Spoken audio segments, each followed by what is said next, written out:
Bonjour, maths 10BC, RAS 3.2, variation directe et partielle. Une variation directe, c'est lorsqu'un facteur, une variable, varie directement en fonction d'un deuxième facteur. C'est-à-dire que si le deuxième facteur double, le premier sera doublé aussi. Exemple, la distance varie directement avec le temps lorsqu'on conduit à une vitesse constante. Double le temps, double la distance. Ce type de fonction est définie par une équation de la forme suivante. Y est égal à kx. Le k ne peut jamais égaler 0. Vous pouvez peut-être surligner votre équation, ceci. Donc, ça veut dire que k est la constante de la proportionnalité. K est aussi la pente. Une constante, c'est qu'est-ce qu'on utilise tout le temps. Le k, vous allez le voir en mathématiques, en chimie et en physique, donc dans le domaine des sciences. Le graphique est une droite qui passe par l'origine.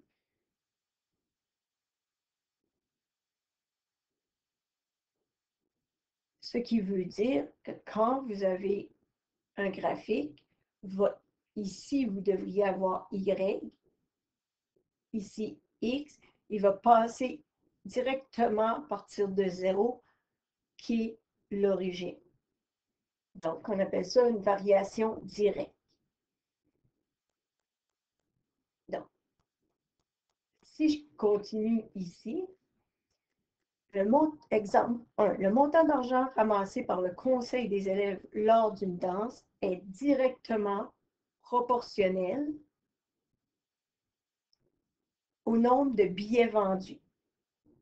Donc, on a le mot directement proportionnel au nombre de billets vendus. Si on ramasse 900 $ en vendant 75 billets, donc ces chiffres-là sont importants, combien ramasse-t-on d'argent en vendant 150 billets? Nous allons devoir écrire une équation pour résoudre ceci. Le Y, la formule est Kx. Ici, le Y représente le montant d'argent et X, le nombre de billets.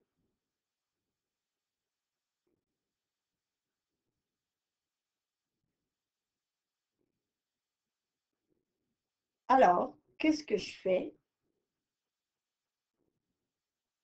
Je vais mettre Y est égal à Kx qui va donner, je vais le mettre à côté, 900 égale à K fois 75 billets. Donc, ici, l'argent, c'était 900 et notre X était 75. Donc, si vous résous ceci, si tu résous ceci, ça fait 75K, qui est de l'algèbre. Vous divisez par 75 parce qu'on cherche à trouver la variable K. Donc, ici, K sera égal à 12. Ça, c'est la valeur que ma constante va avoir.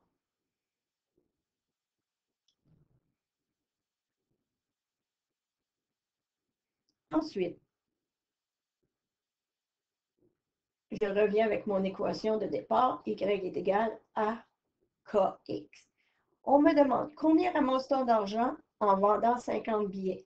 Ça veut dire les billets, c'est ma valeur de X. Et je veux savoir combien je veux faire d'argent.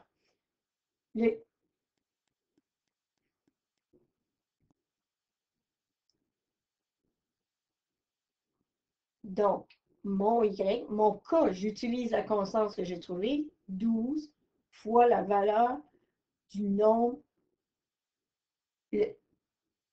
Le X, c'est le nombre de billets. On sait qu'on a 150.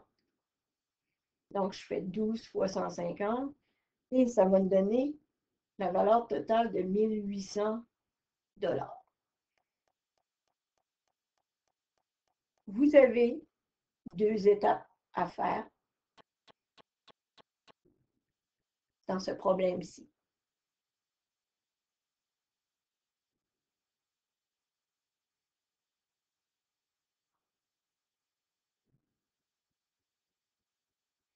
Première étape, si je fais une petite révision avec vous, la première étape, c'est ici.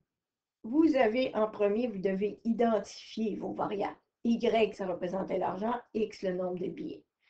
Ensuite, on prend l'équation. Ça, c'est la deuxième étape.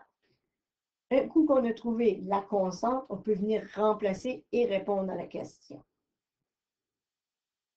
Donc, j'aurais ramassé, j'ai ramassé 1800 $. 1800 $. Ceci est votre réponse.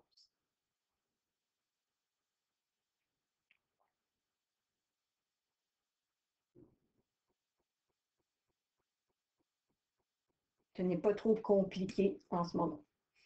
C'est pour la variation directe. Donc, ça devrait présenter un graphique qui part de l'ordonnée à l'origine ici. Deuxième page. Si vous allez ouvrir la deuxième page, dans vos notes, variation partielle. C'est lorsqu'un facteur varie partiellement en fonction d'un deuxième facteur, c'est-à-dire cette relation entre deux variables qui comportent une quantité fixe et une quantité variable.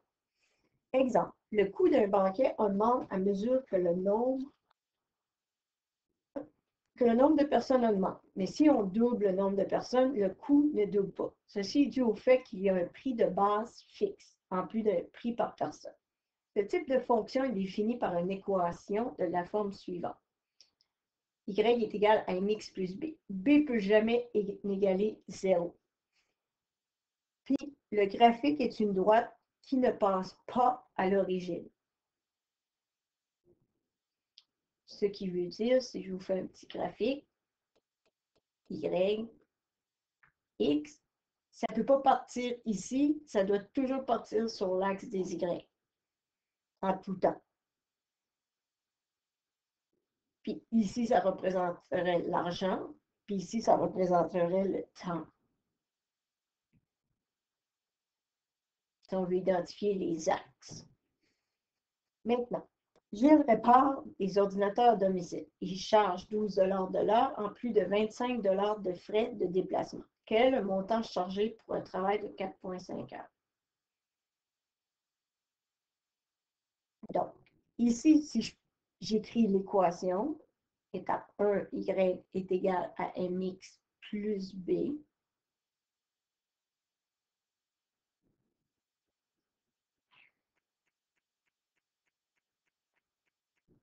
Plus b. Dans le fond, qu'est-ce que je cherche? Mon inconnu est ici, qu'on ne sait pas. On sait une chose, qui charge 12 $ de l'heure et qui a des frais de 25 $ de déplacement.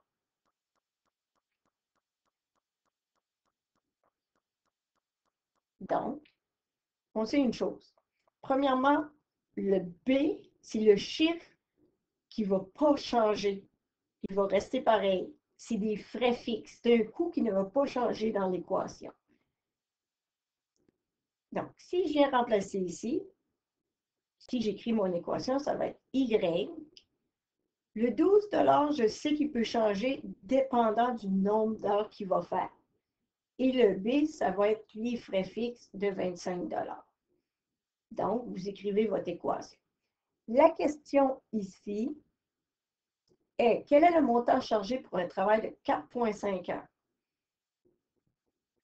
Donc, je viens juste remplacer le X parce qu'on sait qu'il va faire 4,5 heures fois 12.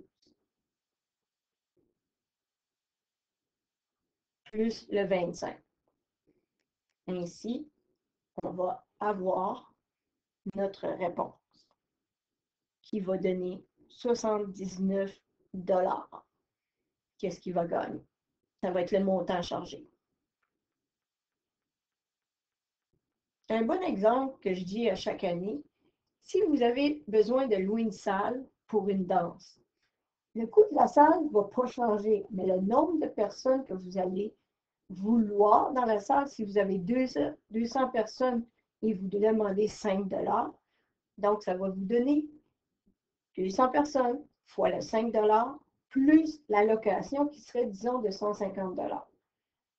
La salle, le coût ne va pas changer, mais le nombre de personnes va faire jouer votre équation dans ce cas-ci. Donc, ici, le montant chargé pour 4,5 heures est de 79 $.